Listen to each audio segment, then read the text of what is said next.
Ta parole est lumière qui éclaire mon chemin. Je la serre dans mon cœur pour faire ta volonté. Elle procure la sagesse.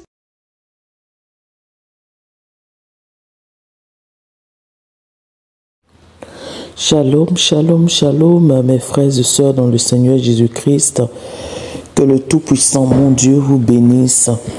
Que sa paix demeure avec vous. Nous bénissons le Seigneur pour cette grande matinée, pour cette belle matinée. Que le Seigneur soit loué, que son nom soit sanctifié, glorifié au nom de Jésus. Chers frères et sœurs, je suis la servante de Dieu, l'évangile Samani Sephora. Je suis là ce matin pour vous donner le message du Seigneur. Je bénis le Seigneur pour vos vies. Je vais abandonner ce moment dans le main du Saint-Esprit. Père, merci Jésus-Christ d'agir, de manifester ta gloire. Merci Papa de te révéler encore, car à ce temps de la fin, nous avons tellement besoin de toi encore plus que jamais. Seigneur, viens et conduis-nous. Seigneur, viens et parle-nous, et que toute la gloire revienne à toi qui vis éternellement. Au nom de Jésus. Amen. Bien-aimés frères et sœurs, nous avons annoncé que nous allons avoir nos séries d'exhortations matinales. Voilà, et nous allions parler de l'égarement. Voilà, il y a un esprit qui s'appelle l'esprit de l'égarement qui agit puissamment dans la vie des enfants de Dieu. De façon subtile, l'esprit d'égarement est aussi un esprit de la perdition. Donc nous bénissons le bien-aimé frère et Daniel qui a aussi débuté aussi ce moment. Que Dieu le bénisse pour son effort au nom de Jésus-Christ de Nazareth, pour le message que Dieu lui a mis dans le cœur pour vous donner. Nous espérons que cela vous a fait du bien et que vous avez compris aussi quelque chose de très important, parce que lui aussi, il a été aussi victime de l'esprit de l'égarement. Vous comprenez? Voilà. Donc que le Seigneur vous bénisse. Alors donc nous avons notre verset d'appui qui est Luc 15, le verset 11. Donc nous allons déjà prendre ce passage. Donc vous savez, bien-aimés frères, tout le monde connaît ce passage. Quand je dis tout le monde, ça dit que toi qui es dans le Seigneur Jésus-Christ, il y a plus de 1 an ou 2 ans, tu connais ce passage. Donc le passage où Jésus nous parle de fils prodige. Alléluia. Donc l'histoire du fils prodige n'est plus étrangère à nous. C'est une histoire qui est familière à nous tous. Amen. Mais il est important de souligner quelque chose. Et cette histoire résume vraiment l'histoire des hommes, si je puis dire ainsi. Voilà, du comportement de l'homme même. Vous voyez un peu. Et de qui est Dieu. Et au-delà de tout ce que l'homme fait, Dieu reste Dieu. Il reste toujours le Dieu de miséricorde. Bien-aimés, je vous dis que l'esprit de l'égarement a dérobé beaucoup de chrétiens dans la main du Seigneur, ou se sont fait gagner, si je peux dire ainsi. L'esprit de l'égarement est celui-là qui va toujours te faire des propositions, bien-aimés frères, sœurs. L'esprit de l'égarement fait des propositions aux chrétiens. Vous voyez un peu? Aux chrétiens. Et quand il te fait ces propositions, souvent quand tu n'es pas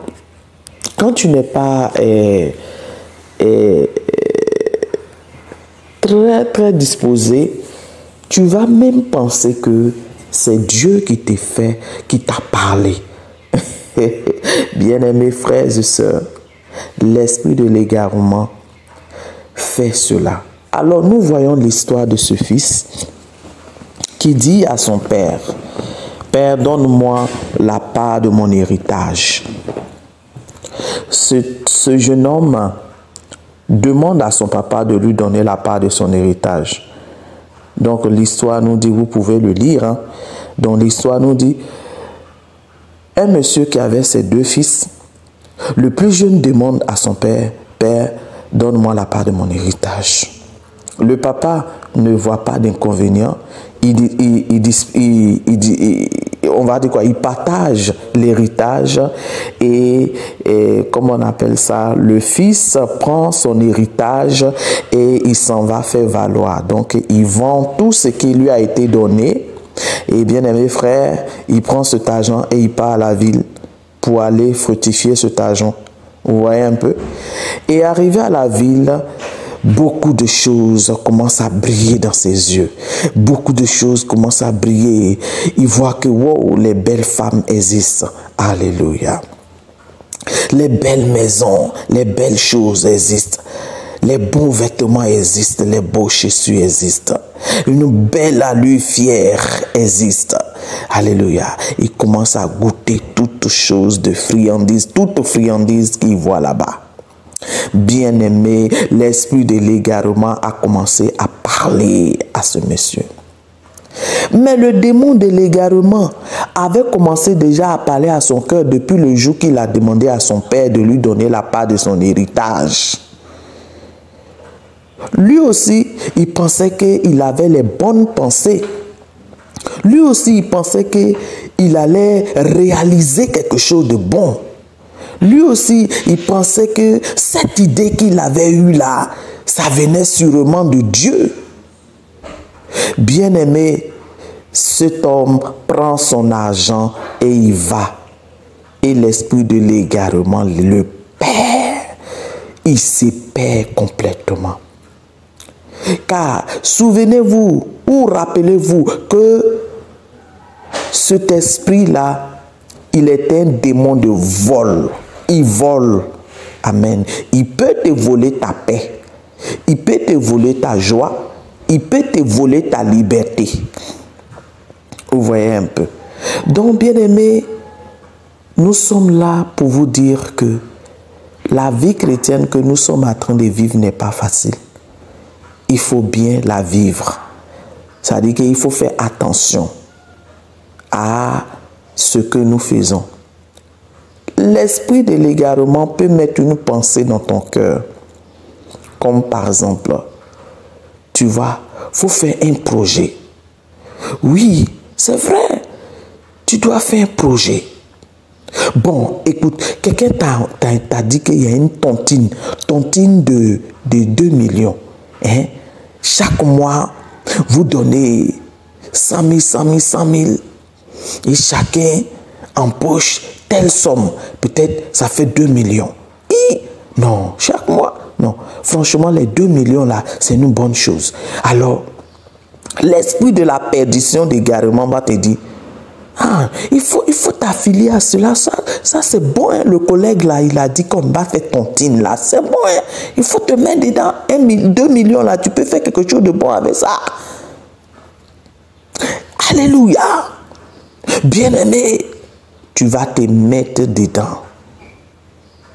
Alors, la tontine que tu es en train de te mettre dedans pour te dire que non, que c'est bonne chose là.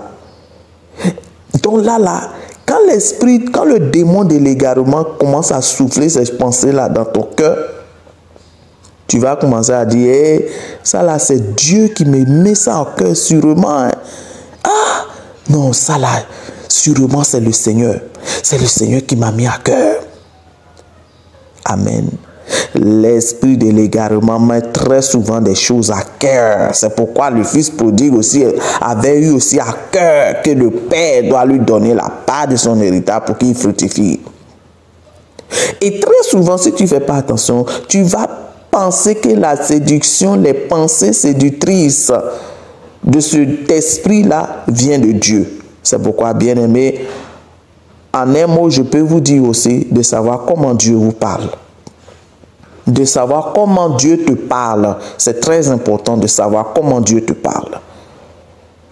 Bien-aimé frère, tu as pris l'initiative de faire cette tontine-là. Tu t'es mis dedans. Voilà. Maintenant, qu'est-ce qui va se passer? Des difficultés maintenant frappent dans tes finances. Maintenant, ça devient comme un corvée pour toi, une servitude.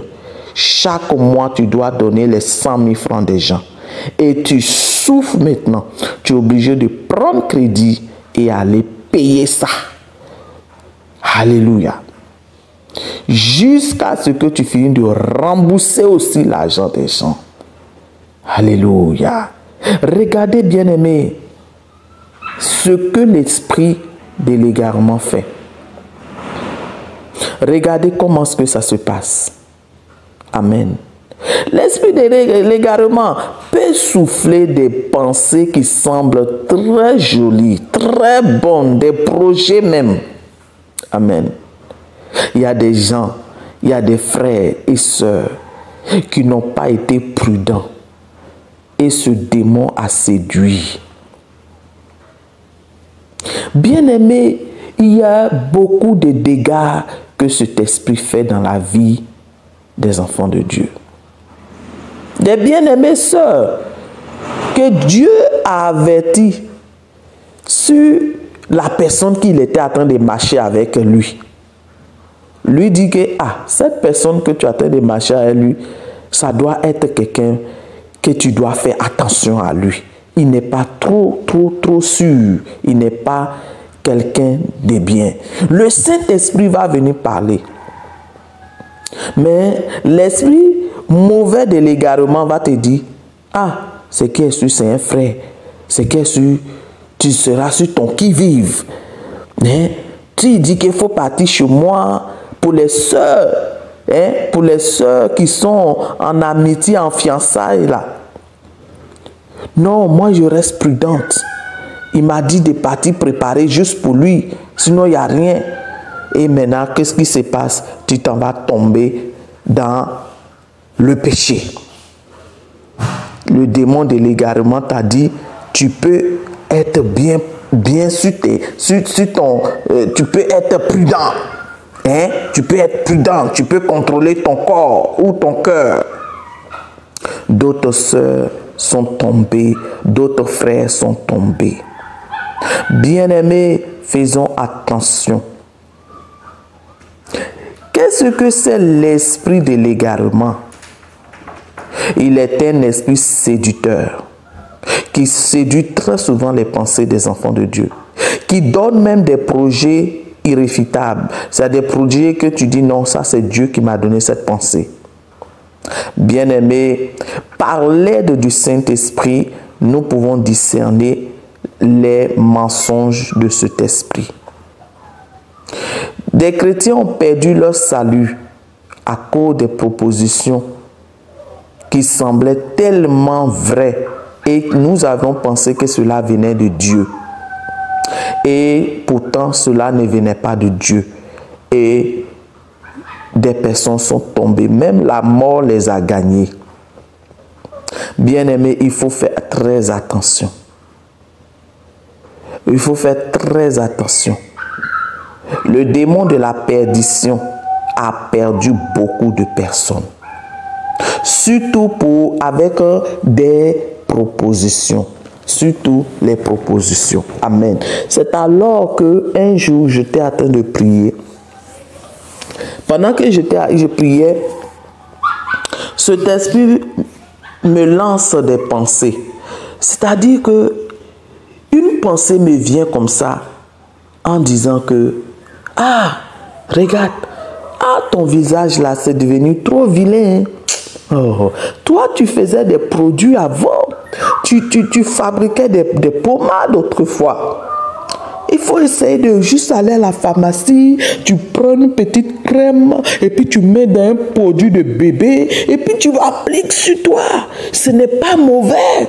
Bien-aimé, cette idée qui me venait à cœur, ce n'était pas sûrement mauvais. Parce qu'il y a des crèmes très simples qu'on peut prendre pour faire cela. Et étant donné que j'étais une habituée de tout cela, donc je connais déjà, quand je vais dans une pharmacie, je sais comment composer une crème pour que tout à l'heure, mon visage devienne lifting. Vous voyez un peu? Mais bien aimé, je ne pouvais pas. Je ne comprenais pas. Dieu m'a donné certaines interdictions. Je suis en train de suivre, amen, les choses que Dieu m'a dit de faire. Est-ce que le Seigneur va revenir me dire autre chose? Je suis en train de prier et puis cette pensée persiste. Cette pensée persiste. Quand elle vient dans mon cœur, ça fait guillon. J'ai dit, ah, ça c'est quelle idée ça. Pour finir, bien aimé, je fus fatigué de cette pensée. Elle venait tellement forte que je pouvais dire, ça c'est Dieu qui m'a parlé. Tout d'un coup, j'ai dit, arrière de moi, Satan. J'ai dit, Seigneur, si cette pensée n'est pas de toi, qu'elle quitte mon cœur, mes pensées, au nom de Jésus. Au même instant, le diable s'est volatilisé. C'est-à-dire, il s'est éteint comme, disparu comme une fumée. Alléluia. Disparu comme une fumée. Et là, je remercie Dieu et mon cœur fut déchargé un coup. J'ai compris que c'était les démons de l'égarement qui venaient me séduire. Alléluia. Bien-aimés frères et sœurs, il faut faire attention car ce démon est très perspicace dans sa séduction. Il peut te faire des propositions. Tu vas penser que cela vient de Dieu, mais cela ne vient pas de Dieu. Il va te donner des idées irréfutables, des idées tellement bonnes. Tu vas mettre ça à l'encontre du Seigneur. Pourtant, cela ne vient pas de lui. Fais attention et que Dieu te bénisse. Au nom de Jésus, je m'arrête là afin que mon audio puisse partir. Sois béni, bien-aimé frère, au nom de Jésus. Amen.